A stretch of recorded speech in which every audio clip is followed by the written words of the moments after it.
Hey buddy, today we'll talk about how to fix or how to solve the problem of access failed on Discord.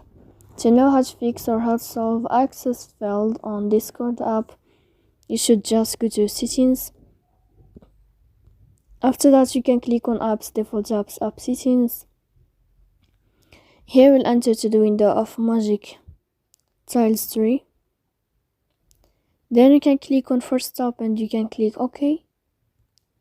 Here we'll enter to the window of storage. Then you can click clear cache. Don't click clear data because that can cause the errors in your app. In the end, you can turn off your phone and you can wait a moment to turn on your phone again to fix that problem.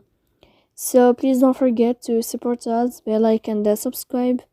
See you next time in another video.